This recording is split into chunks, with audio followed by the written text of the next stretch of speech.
ബ്രഹ്മപുരം വിഷയത്തിൽ പ്രത്യേക കൗൺസിലിനെ ചൊല്ലി കൊച്ചി കോർപ്പറേഷനിൽ സംഘർഷം.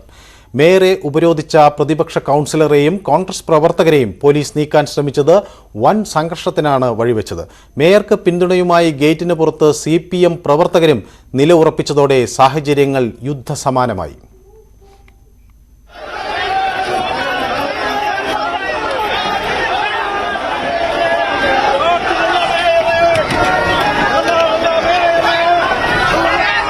ബ്രഹ്മപുരത്തെ തീയണഞ്ഞെങ്കിലും കൊച്ചി കോർപ്പറേഷനകത്ത് അത് വീണ്ടും ആളിക്കത്തുകയാണ്. പ്രത്യേക കൗൺസിൽ യോഗത്തിൽ പങ്കെടുക്കുന്നില്ല എന്ന് പ്രതിപക്ഷം നേരത്തെ അറിയിച്ചിരുന്നു.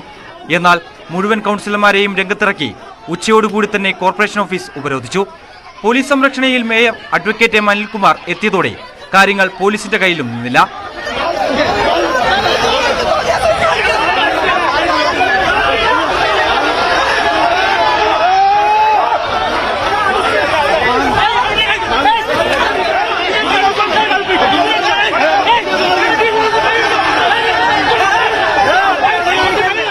വനിതാ കൗൺസിലർമാർക്കടക്കം ലാത്തിയടിയേറ്റു.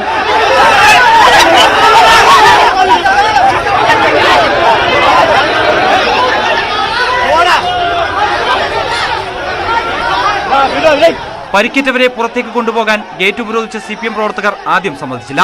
അധികാരത്തിന്റെ ധാർഷ്ട്യമാണ് മേയർക്കെന്ന് DCC അധ്യക്ഷൻ മുഹമ്മദ് ഷിയാസ്.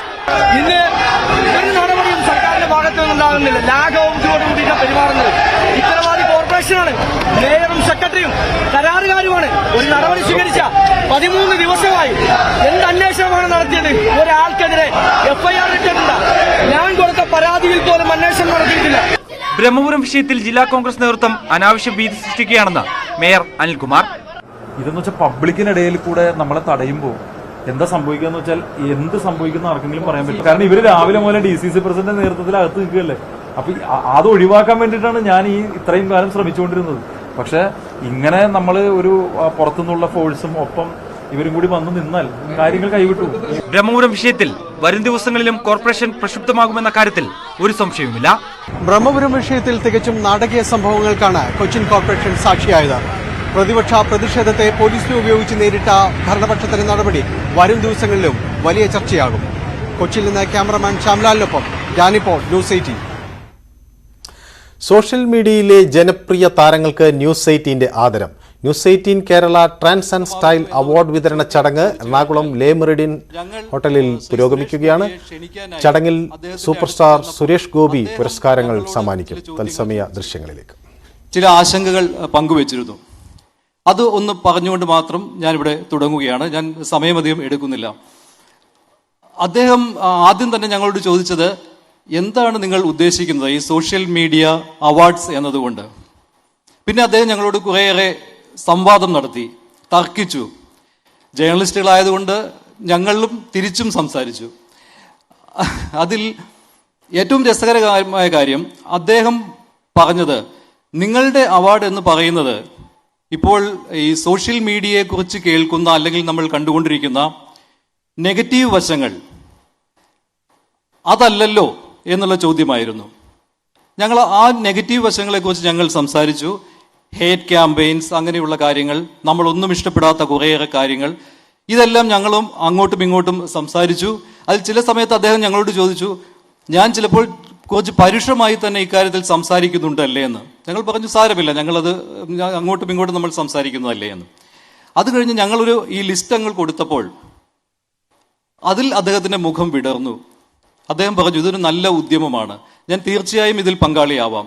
എനിക്ക് ഈ ലിസ്റ്റിലുള്ള കുറേയേറെ പേരെ എനിക്കറിയാം, ചിലരെ എനിക്ക് ഓർത്തെടുക്കാൻ കഴിയുന്നില്ല, ഞാൻ കേട്ട പേരുകൾ തന്നെയാണ് എന്ന്. അത് കഴിഞ്ഞ് അവരെ കുറിച്ചുള്ളൊരു വിശദമായ കാര്യങ്ങൾ, കുറച്ച് സിഗ്നേച്ചേഴ്സ് തരൂ എന്ന് പറഞ്ഞു. ഞങ്ങൾ കൊണ്ട് കൊടുത്തു. വളരെയധികം സന്തോഷത്തോടു കൂടി അദ്ദേഹം അത് സ്വീകരിക്കുകയാണ് ഉണ്ടായത്. പിന്നെ അദ്ദേഹത്തിൻ്റെ സൗകര്യാർത്ഥം കുറച്ച് ദിവസങ്ങൾ നീണ്ടുപോയി എന്ന് മാത്രമേ ഉള്ളൂ. എന്തായാലും അതിൽ തന്നെ അദ്ദേഹത്തിൻ്റെ ആ വാക്കുകളിലും അദ്ദേഹത്തിൻ്റെ ആ ഉറപ്പിലും ഒരു കാര്യം വ്യക്തമാകുന്നു, എന്താണ് ഈ അവാർഡ് കൊണ്ട് ഉദ്ദേശിക്കുന്നത് എന്ന്. അതായത് ചില പോസിറ്റീവുകൾ മാത്രം സമൂഹത്തിലേക്ക് കടത്തിവിടുന്ന സൂപ്പർ താരങ്ങളെ, അതായത് സോഷ്യൽ മീഡിയയിൽ ഇന്നിവിടെ ആദരിക്കപ്പെടുന്ന ആളുകൾ എന്ന് പറയുന്നത് അവർ സോഷ്യൽ മീഡിയയിലെ സൂപ്പർ താരങ്ങൾ തന്നെയാണ്. കാരണം തങ്ങളുടെ ഒരു വാക്കും ഒരു നോട്ടവും ഒരു മെസ്സേജും കൊണ്ട് അവർ ഈ സാമൂഹ്യ മാധ്യമങ്ങളിലൂടെ ഒരു ജനതയെ ആകെ സ്വാധീനിക്കുകയാണ് ചെയ്യുന്നത്. ഞാൻ ഓരോരുത്തരുടെയും പേരെടുത്ത് പറയുന്നില്ല.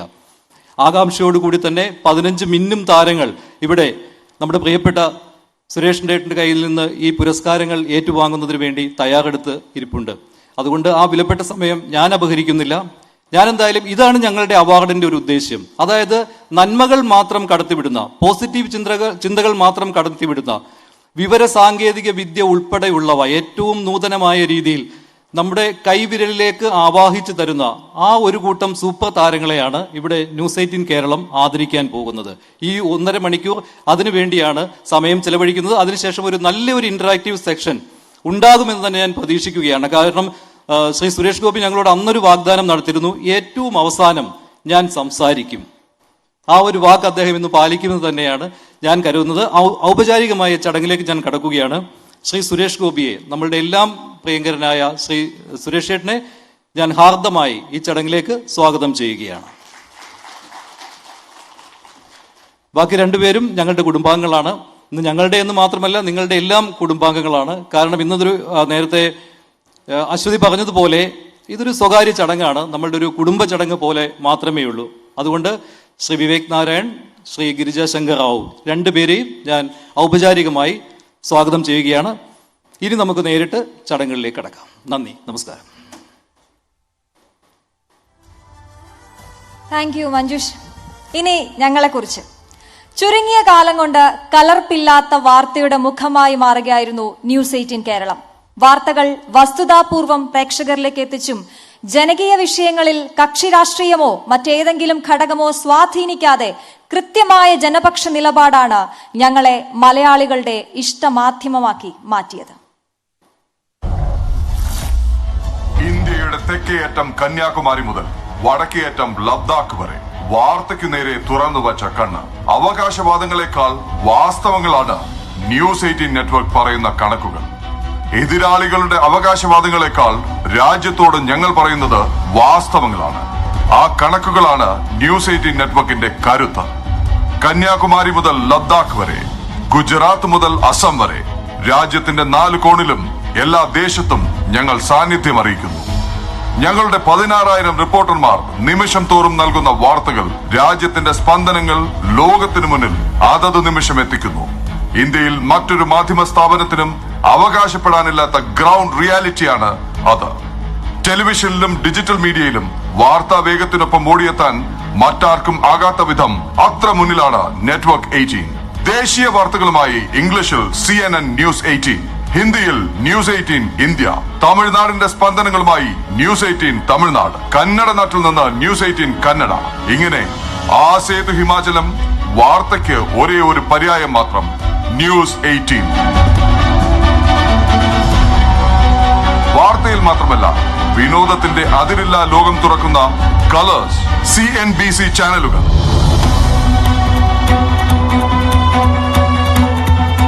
ടെലിവിഷനൊപ്പം അതിവേഗം കുതിക്കുന്ന ഡിജിറ്റൽ ലോകത്തും ന്യൂസ് 18 തന്നെ മുന്നിൽ.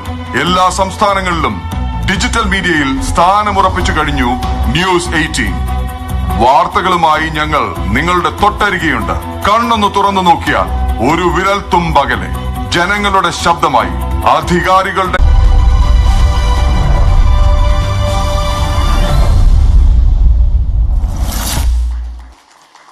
News 18 Keralam trends and styles awards 2023 presented by Sun Tipsy, sponsored by Haritaki, powered by Reliance Industries, Amster Immigration, IBS Academy of Higher Education, Kitex Baby Scooby, Health Partner Kims Health, Associate Partner Confident Group. News 18 കേരളത്തെ സംബന്ധിച്ച് വാർത്ത report ചെയ്യലും അത് സംപ്രേഷണം ചെയ്യലും മാത്രമല്ല ഞങ്ങളുടെ ഉത്തരവാദിത്തമെന്ന തികഞ്ഞ ബോധ്യമുണ്ട്. അതുതന്നെയാണ് സമൂഹത്തിലെ വിവിധ മേഖലകളെ സസൂക്ഷ്മം നിരീക്ഷിക്കാനും അർഹിക്കുന്നവയ്ക്ക് ഉചിതമായ ആദരം നൽകാനും ഓരോ കാലത്തും ഞങ്ങൾ ശ്രമിക്കുന്നതിന് കാരണവും. സാമൂഹിക, സാംസ്കാരിക, സാഹിത്യ, വ്യവസായ, സഹകരണ മേഖലകളിലായിരുന്നു കഴിഞ്ഞ നാളുകളിൽ ഞങ്ങൾ ഇത്തരത്തിൽ അംഗീകാരങ്ങൾ സമ്മാനിച്ചത്. ഇക്കുറി പുതിയ കാലത്തിന്റെ ചുവടുകൾക്കും മിടിപ്പുകൾക്കുമാണ് ന്യൂസ് 18 ആദരം.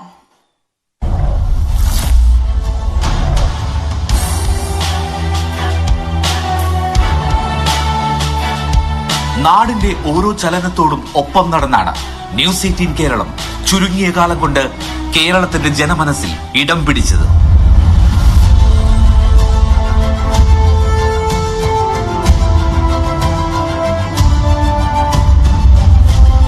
വാർത്താ മാധ്യമം എന്ന നിലയിൽ കലർപ്പില്ലാത്ത വാർത്ത പ്രേക്ഷകരിലേക്ക് എത്തിക്കുക എന്ന അടിസ്ഥാന ധർമ്മം നിറവേറ്റുന്നതിനൊപ്പം നാടിനെ അറിഞ്ഞുകൊണ്ടുള്ള ഇടപെടലുകൾ ആണ് ഇന്നോളം ഞങ്ങൾ നടത്തിയത്.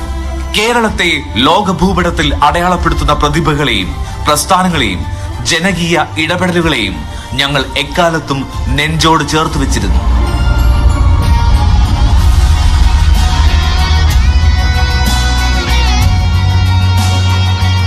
News 18 Malayali of the Year, Woman of the Year, News 18 Business Award, News 18 Brand Award,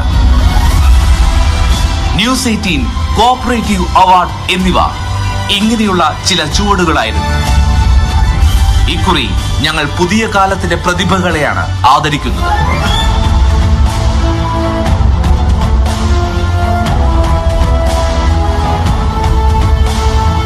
മാറുന്ന കാലത്തെ മാറിയ മാധ്യമ രീതികളാണ് സോഷ്യൽ ഡിജിറ്റൽ മീഡിയകൾ മുന്നോട്ട് വച്ചത്. പരമ്പരാഗത മാധ്യമ ശീലങ്ങളിൽ നിന്നും മാറി പ്രേക്ഷകരിലേക്ക് നേരിട്ട് ചെല്ലുകയായിരുന്നു അവർ. അവരുടെ കൂട്ടത്തിലെ പ്രതിഭകൾ എന്തുകൊണ്ടും ആദരം അർഹിക്കുന്നവർ തന്നെയാണ്. വിവിധ മേഖലകളിൽ സോഷ്യൽ ഡിജിറ്റൽ മാധ്യമങ്ങളിൽ മികവ് തെളിയിച്ചവരെ ഷെഫ് സുരേഷ് പിള്ള, സംവിധായകൻ പ്രജേഷ് സെൻ, ബ്രാൻഡ് സ്വാമി ജോബി ജോസഫ് എന്നിവർ ചേർന്നാണ് തെരഞ്ഞെടുത്തത്. നിത്യജീവിതത്തിൽ നമ്മളോടൊപ്പം വരുന്ന ഒരു മീഡിയമായിട്ട് മാറിയിരിക്കുകയാണ് സോഷ്യൽ മീഡിയ.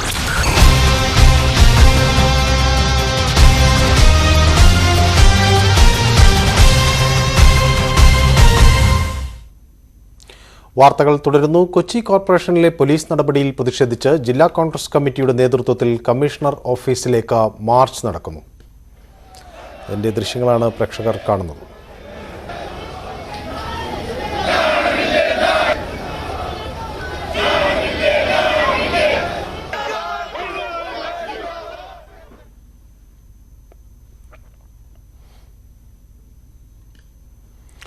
കൊച്ചി കോർപ്പറേഷനിൽ UDF കൗൺസിലർമാർക്ക് നേരെയുണ്ടായ പോലീസ് ലാത്തിചാർജിനെതിരെ പ്രതിപക്ഷ നേതാവ് VD സതീശൻ. കോർപ്പറേഷനിൽ കണ്ടത് പോലീസിന്റെ അഴിഞ്ഞാട്ടം. പോലീസിനെ കയറൂരി വിട്ടാൽ ഇതിനേക്കാൾ ശക്തമായ പ്രതിഷേധം നേരിടേണ്ടി വരുമെന്നും VD സതീശൻ പറഞ്ഞു. പിണറായിയുടെ ഭീഷണി ഞങ്ങളോട് വേണ്ട. എന്ത് വൃത്തികേടും കാണിക്കുന്ന ഭരണകൂടമാണ് കേരളത്തിൽ. CPM നേതാക്കളുടെ മക്കൾക്ക് ബന്ധുക്കൾക്കും എന്തും ചെയ്യാം എന്ന അവസ്ഥയാണെന്നും സതീശൻ ആരോപിച്ചു. ബ്രഹ്മപുരം വിഷയത്തിൽ മലിനീകരണ നിയന്ത്രണ ബോർഡിന് ഹൈക്കോടതിയുടെ രൂക്ഷ വിമർശനം. മാലിന്യ പ്ലാന്റ് പ്രവർത്തിക്കുന്നത് എല്ലാ നിയമങ്ങളും ലംഘിച്ചാണെന്ന് കോടതി. പ്ലാന്റ് നടത്തിപ്പുകാർക്കെതിരെ എന്ത് നടപടി സ്വീകരിച്ചെന്നും കോടതി ചോദിച്ചു. കോർപ്പറേഷൻ സെക്രട്ടറിയുടെ പ്രവർത്തനം സർക്കാർ മോണിറ്റർ ചെയ്യണമെന്ന് തദ്ദേശ വകുപ്പ് സെക്രട്ടറിയോട് കോടതി നിർദ്ദേശിച്ചു. 7 വർഷമായി മാലിന്യ നീക്കത്തിന് ചെലവായ തുക എത്രയാണെന്ന് കരാർ അറിയിക്കണം. കേന്ദ്ര സർക്കാരിൻ്റെ മലിനീകരണ നിയന്ത്രണ ബോർഡ് ഉദ്യോഗസ്ഥരെ വിളിക്കേണ്ടി വരുമെന്ന് കോടതി താക്കീത് ചെയ്തു. ഡിവിഷൻ ബെഞ്ച് കേസ് പരിഗണിക്കുമ്പോൾ ഓൺലൈനിൽ ഹാജരാകാൻ വൈകിയതിൽ ജില്ലാ കലക്ടറെയും കോടതി വിമർശിച്ചു. പുക ശ്വസിച്ച് ഒരാൾ മരിച്ചതായുള്ള ആരോപണത്തിൽ മരിച്ച ആളുടെ രോഗവിവരങ്ങളും മരണകാരണവും അടക്കമുള്ള റിപ്പോർട്ട് സമർപ്പിക്കാനും കോടതി നിർദ്ദേശിച്ചു. കേസ് നാളെ പരിഗണിക്കാനായി മാറ്റി. വാർത്തകൾ തുടരുന്നു. സുവർഗ വിവാഹം നിയമപരമാക്കണമെന്ന ഹർജികൾ സുപ്രീം കോടതി ഭരണഘടനാ ബെഞ്ചിന് വിട്ടു. ഏപ്രിൽ 18-ന് അന്തിമ വാദം കേൾക്കും. സുവർഗ വിവാഹം നിയമപരമാക്കണമെന്ന ആവശ്യം വളരെ പ്രധാനപ്പെട്ടതാണെന്ന് സുപ്രീം കോടതി നിരീക്ഷിച്ചു. ചീഫ് ജസ്റ്റിസ് DY ചന്ദ്രചൂഡ് അധ്യക്ഷനായ ബെഞ്ചാണ് ഹർജികളിൽ വാദം കേട്ടത്. ഭരണഘടനാ ബെഞ്ച് ഹർജികൾ പരിഗണിക്കുമ്പോൾ ലൈവായി ടെലികാസ്റ്റ് ചെയ്യണമെന്ന ഹർജിക്കാരുടെ ആവശ്യം കോടതി അംഗീകരിച്ചിട്ടുണ്ട്. പാർലമെന്റ് ബജറ്റ് സമ്മേളനത്തിന്റെ 2ാം ഘട്ടത്തിന് ബഹളത്തോടെ തുടക്കം. ലണ്ടൻ സന്ദർശനത്തിനിടെ രാഹുൽ ഗാന്ധി നടത്തിയ പരാമർശങ്ങളിൽ മാപ്പ് പറയണമെന്ന് ഭരണപക്ഷം ആവശ്യപ്പെട്ടു. രാഹുൽ വിദേശത്ത് ഇന്ത്യയെ അപമാനിച്ചതായി ലോക്സഭയിൽ പ്രതിരോധ മന്ത്രി രാജ്നാഥ് സിംഗും രാജ്യസഭയിൽ വാണിജ്യമന്ത്രി പീയൂഷ് ഗോയലും ആരോപിച്ചു. ഇന്ത്യയിൽ എന്താണ് നടക്കുന്നതെന്ന് ലോകം കാണുന്നുണ്ട് എന്നായിരുന്നു രാജ്യസഭയിൽ പ്രതിപക്ഷ നേതാവ് മല്ലികാർജുൻ ഖാർഗെ മറുപടി പറഞ്ഞത്. നേതൃത്വത്തെ വിമർശിച്ചതിന് K മുരളീധരനും MK രാഘവനും കത്തയച്ച KPCC നടപടി തള്ളി രമേശ് ചെന്നിത്തലയും MM ഹസനും. AICC അംഗങ്ങളിൽ നിന്ന് KPCC വിശദീകരണം തേടാറില്ലെന്ന് രമേശ് ചെന്നിത്തല പറഞ്ഞു. നടപടി മാനദണ്ഡം പാലിച്ചല്ലെന്നായിരുന്നു MM ഹസന്റെ പ്രതികരണം. നേതൃത്വത്തിന് ഏകാധിപത്യ ശൈലിയാണെന്നും കൂടിയാലോചനകൾ നടക്കുന്നില്ലെന്നുമായിരുന്നു MK രാഘവന്റെയും K മുരളീധരന്റെയും വിമർശനം പറയാനുള്ളത് തുറന്നു പറയുക തന്നെ ചെയ്യുമെന്ന് ന്യൂസ് 18 നൽകിയ അഭിമുഖത്തിലൂടെ മുരളീധരൻ തുറന്നടിച്ചതോടെ നേതൃത്വം അപ്പാടെ പ്രതിരോധത്തിലായി. ഇതിന് പിന്നാലെയാണ് നേതാക്കളോട് വിശദീകരണം തേടാനുള്ള KPCC നേതൃത്വത്തിന്റെ നീക്കം. ഇത് അംഗീകരിക്കാനാവില്ലെന്നായിരുന്നു രമേശ് ചെന്നിത്തലയുടെയും MM ഹസന്റെയും പ്രതികരണം. AICC അംഗങ്ങളിൽ നിന്ന് KPCC വിശദീകരണം തേടാറില്ല. രണ്ടുപേരും MPമാരാണെന്നും ചെന്നിത്തല. അവരോട് ചില ജാഗ്രത കാണിക്കാൻ ആവശ്യപ്പെട്ടുകൊണ്ടാണ് പറഞ്ഞിട്ടുള്ളത്. സാധാരണഗതിയിൽ അവർക്കെതിരെ നടപടി സ്വീകരിക്കേണ്ടത് AICC തന്നെയാണ്, സംശയമൊന്നുമില്ല. അങ്ങനെയാണ് അതിന്റെ കീഴ്വഴക്കം. ഇവിടെ എന്താ സംഭവിച്ചത് ഞങ്ങൾക്ക് ആർക്കും വലിയ വ്യക്തതയില്ല. നടപടി മാനദണ്ഡം പാലിച്ചല്ലെന്നായിരുന്നു MM ഹസന്റെ പ്രതികരണം. താൻ പ്രസിഡന്റായിരിക്കെ മുരളി വിരുദ്ധ അഭിപ്രായം പറഞ്ഞിട്ടുണ്ട്. അന്ന് നേരിട്ട് വിളിച്ച കാര്യം ബോധ്യപ്പെടുത്തുകയായിരുന്നുവെന്നും ഹസൻ. രണ്ടാമത്തെ പ്രാവശ്യവും ഈ പ്രസ്താവന വന്നപ്പോൾ ഞാൻ അദ്ദേഹത്തെ വിളിച്ചു, അദ്ദേഹവുമായി സംസാരിച്ചു. KPCC പ്രസിഡന്റുമായി സംസാരിച്ചു കഴിഞ്ഞപ്പോൾ എന്റെ തെറ്റിദ്ധാരണ മാറി എന്ന് പറഞ്ഞ് അദ്ദേഹം തിരുത്തി. ഈ ഒരു സന്ദർഭത്തിൽ അതുപോലുള്ള ഒരു മാർഗമാണ് സ്വീകരിക്കേണ്ടിയിരുന്നത് എന്ന് മാത്രമേ എനിക്കിതേക്കുറിച്ച് അഭിപ്രായമുള്ളൂ. അതേസമയം വിശദീകരണം തേടിയിട്ടില്ലെന്ന നിലപാടിലാണ് KPCC നേതൃത്വം. ന്യൂസ് 18 തിരുവനന്തപുരം. കോൺഗ്രസ് പുനഃസംഘടനാ വിവാദങ്ങളിൽ പ്രതികരിക്കാതെ VD സതീശൻ. കേരളത്തിലെ കോൺഗ്രസിൽ പണ്ടും പരസ്യ പ്രസ്താവനകൾ ഉണ്ടായിട്ടുണ്ട്. പാർട്ടി വേദികളിൽ കാര്യങ്ങൾ തുറന്നു പറയാനുള്ള അവകാശം നേതാക്കൾക്കുണ്ട്. പരാതികൾ ഉണ്ടെങ്കിൽ അത് നേതാക്കൾ കേൾക്കുമെന്നും നേതാക്കളെല്ലാം ഒരു കുടുംബം പോലെയാണെന്നും VD സതീശൻ തിരുവനന്തപുരത്ത് പറഞ്ഞു. ഇല്ല, നമ്മൾ ഏത് നേതാക്കന്മാർക്ക് പരിഭവമുണ്ടെങ്കിലും പിണക്കമുണ്ടെങ്കിലും അവർക്ക് പരാതി ഉണ്ടെങ്കിലും അത് നമ്മൾ അവരോട് സംസാരിച്ച് അത് തീർക്കും. അവരൊക്കെ നമ്മുടെ കുടുംബത്തിലെ അംഗങ്ങളാണ്. ആരായാലും നമ്മുടെ കുടുംബത്തിലെ അംഗങ്ങളാണ്. മുതിർന്ന നേതാക്കളായാലും താഴെ തട്ടിലുള്ള നേതാക്കന്മാരായാലും അവർക്ക് പരാതികളോ പരിഭവങ്ങളോ ഉണ്ടെങ്കിൽ പാർട്ടി വേദിയിൽ അവർക്ക് പറയാം. ഇനിയിപ്പോൾ അല്ലാതെ അവർക്കൊരു വിഷമമുണ്ടെങ്കിൽ തീർച്ചയായിട്ടും നമ്മൾ അവരോട് എല്ലാവരോടും സംസാരിക്കും. പ്രസവത്തിനിടെ കുഞ്ഞ് മരിച്ച സംഭവത്തിൽ ഡോക്ടർമാർക്കെതിരെ നടപടി ആവശ്യപ്പെട്ട് കോഴിക്കോട് ഫാത്തിമ ആശുപത്രിക്ക് മുന്നിൽ സമരം. കുന്നമംഗലം ജനകീയ ആക്ഷൻ കമ്മിറ്റിയുടെ നേതൃത്വത്തിലാണ് കുടുംബാംഗങ്ങൾ സമരം നടത്തുന്നത്. അതേസമയം ഡോക്ടറെ ആക്രമിച്ച കേസിൽ മുഴുവൻ പ്രതികളെയും അറസ്റ്റ് ചെയ്യണമെന്നാവശ്യപ്പെട്ട് IMA വെള്ളിയാഴ്ച സംസ്ഥാന വ്യാപക പണിമുടക്ക് നടത്തും. കഴിഞ്ഞ മാസം 24-നാണ് കുന്നമംഗലം സ്വദേശിനി ഹാജറ നജയുടെ കുഞ്ഞ് പ്രസവത്തിനിടെ മരിച്ചത്. ചികിത്സാ പിഴവുണ്ടാക്കിയ ഗൈനക്കോളജിസ്റ്റ് ഡോക്ടർ അനിതയെ അറസ്റ്റ് ചെയ്യണമെന്നാവശ്യപ്പെട്ട് ആക്ഷൻ കമ്മിറ്റിയുടെ നേതൃത്വത്തിൽ ബന്ധുക്കളും നാട്ടുകാരും സമരത്തിലാണ്. ആശുപത്രിക്കും ഡോക്ടർക്കുമെതിരെ പരാതി നൽകിയിട്ടും പോലീസ് കേസെടുക്കാൻ തയ്യാറാവുന്നില്ലെന്ന് ബന്ധുക്കൾ ആരോപിക്കുന്നു. ഞാൻ പറയുന്നില്ല, അറസ്റ്റ് ചെയ്യണമെന്ന് ഞാൻ പറയുന്നില്ല. കാരണം അതൊരു ഏജുള്ള ലേഡിയാണ്. ഞാനൊരു പെണ്ണെന്ന നിലയിൽ ഞാൻ പറയും, എന്റെ അനിയത്തിക്ക് നീതി കിട്ടും. ഞങ്ങളുടെ കുടുംബത്തിനെതിരെ ചുമത്തിയ കേസുകൾ, അനാവശ്യ കേസുകൾ എടുത്തു മാറ്റണം. പോലീസ് അനാസ്ഥ അവസാനിപ്പിക്കണമെന്നും കുറ്റക്കാർക്കെതിരെ നടപടി വേണമെന്നും ആവശ്യപ്പെട്ട് ഹാജറ നജ കമ്മീഷണർ ഓഫീസിലെത്തി. ഹാജറയുടെ ബന്ധുക്കൾ ഫാത്തിമ ആശുപത്രിയിലെ കാർഡിയോളജിസ്റ്റ് ഡോക്ടർ അശോകനെ മർദ്ദിച്ച കേസിൽ 3 പേർ അറസ്റ്റിലായിരുന്നു. 6 പേർക്കെതിരെ കേസെടുത്തിട്ടുമുണ്ട്. ആരോഗ്യ പ്രവർത്തകർക്കെതിരെയുള്ള അതിക്രമങ്ങളിൽ പ്രതിഷേധിച്ച് IMA വെള്ളിയാഴ്ച സംസ്ഥാന വ്യാപകമായി പണിമുടക്കിന് ആഹ്വാനം ചെയ്തിട്ടുണ്ട്. ഈ വിഷയത്തിൽ ഒരു സൂചനാ പണിമുടക്ക് കോഴിക്കോടുണ്ടായി. എന്നിട്ടും ഒരു മുന്നോട്ട് പോക്കില്ലാത്തതുകൊണ്ട് തന്നെയാണ് കേരളത്തിലെ ഡോക്ടർമാരെല്ലാവരും സ്വകാര്യ പൊതുമേഖല എന്ന് വ്യത്യാസമില്ലാതെ, ESMA വ്യത്യാസമില്ലാതെ ഈ വരുന്ന 17-ാം തീയതി വെള്ളിയാഴ്ച രാവിലെ 6 മുതൽ വൈകിട്ട് 6 വരെ ഈ തങ്ങളുടെ ജോലിയിൽ എമർജൻസി ഒഴികെയുള്ള ബാക്കി ജോലികളിൽ വിട്ടുനിൽക്കുകയാണ്. അതേസമയം ചികിത്സാ പിഴവ് ഉണ്ടായിട്ടില്ലെന്ന നിലപാടിൽ ഉറച്ചു നിൽക്കുകയാണ് ആശുപത്രി അധികൃതർ. ന്യൂസ് 18 കോഴിക്കോട്. ഇനി മറ്റൊരു വാർത്ത നോക്കാം. ആലപ്പുഴയിൽ വനിതാ കൃഷി ഓഫീസർ ഉൾപ്പെടെ കള്ളനോട്ട് കേസിൽ 4 പ്രതികൾ പിടിയിൽ. ഇവരുടെ പേരുവിവരങ്ങൾ പുറത്തുവിട്ടിട്ടില്ല. ആലപ്പുഴ പോലീസ് പ്രതികളെ കസ്റ്റഡിയിൽ വാങ്ങും. മുഖ്യപ്രതി അജീഷും കസ്റ്റഡിയിലാണെന്നാണ് സൂചന. സഭാ തർക്കവുമായി ബന്ധപ്പെട്ട നിയമനിർമ്മാണത്തിനെതിരെ പ്രതിഷേധവുമായി ഓർത്തഡോക്സ് സഭ. മുഖ്യമന്ത്രി രാഷ്ട്രീയ ലക്ഷ്യങ്ങൾ വെച്ച് സഭയെ ഭിന്നിപ്പിക്കാൻ ശ്രമിക്കുന്നു എന്ന് തുമ്പമൺ ഭദ്രാസന മെത്രാപ്പൊലിത്ത കുര്യാക്കോസ് മാർ കിമീസ് കുറ്റപ്പെടുത്തി. ബില്ല് കൊണ്ടുവരുന്നതിന് പിന്നിൽ സർക്കാരിന് ഗൂഢലക്ഷ്യം എന്ന പ്രതിഷേധ പ്രമേയവും പ്രാർത്ഥനാ യജ്ഞത്തിൽ പാസാക്കി.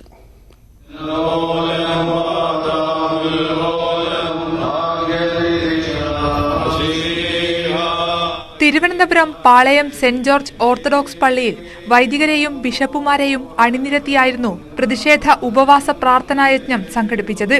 മുഖ്യമന്ത്രി രാഷ്ട്രീയ ലക്ഷ്യങ്ങൾ വച്ച് സഭയെ ഭിന്നിപ്പിക്കാൻ ശ്രമിക്കുന്നുവെന്ന് തുമ്പമൺ ഭദ്രാസനാധിപൻ മെത്രോപൊലിത്ത കുര്യാക്കോസ് മാർ ക്ലിമ്മിസ്.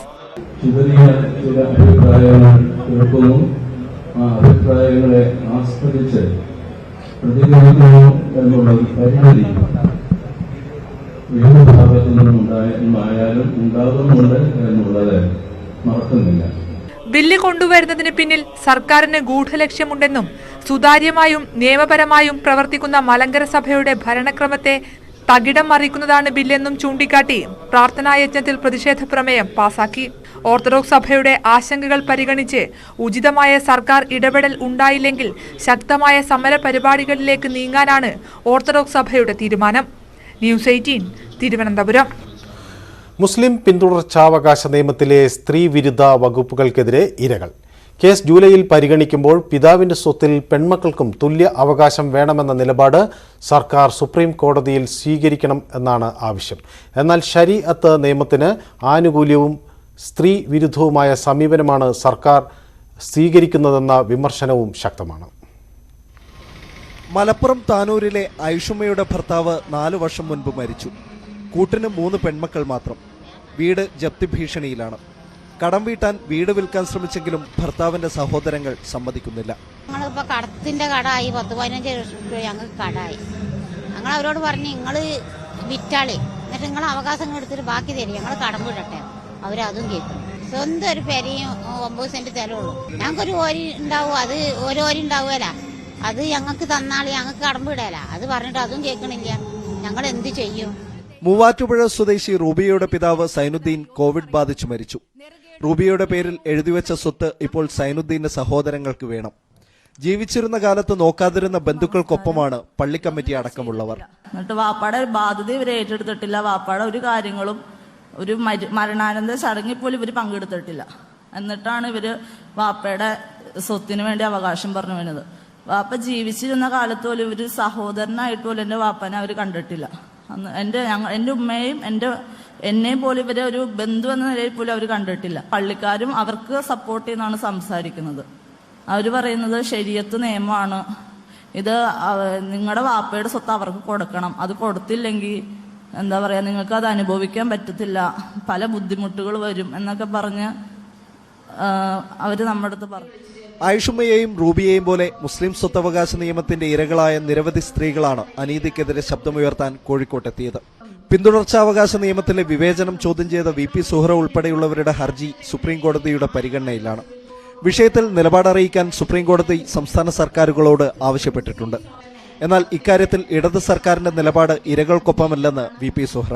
ഇന്നത്തെ രാഷ്ട്രീയ സാഹചര്യം വെച്ച് നോക്കുമ്പം സർക്കാരിൻ്റെ ഭാഗത്തുനിന്ന് ഒരു അനുകൂല മറുപടി ഉണ്ടാവുമെന്ന് ഞങ്ങൾക്ക് തോന്നുന്നില്ല. കാരണം മുസ്ലിം ലീഗുമായിട്ടും അതുപോലെ സമസ്ത പോലുള്ള സംഘടനകളൊക്കെ ആയിട്ട് അടുത്ത് നിൽക്കാൻ ശ്രമിക്കുന്ന ഒരു ഗവൺമെൻറ് നമ്മളെ ഈ വിഷയത്തിൽ പങ്കെടുക്കുകയോ ചർച്ച ചെയ്യുന്നൊന്നും യാതൊരു വിശ്വാസവും ഞങ്ങൾക്കില്ല.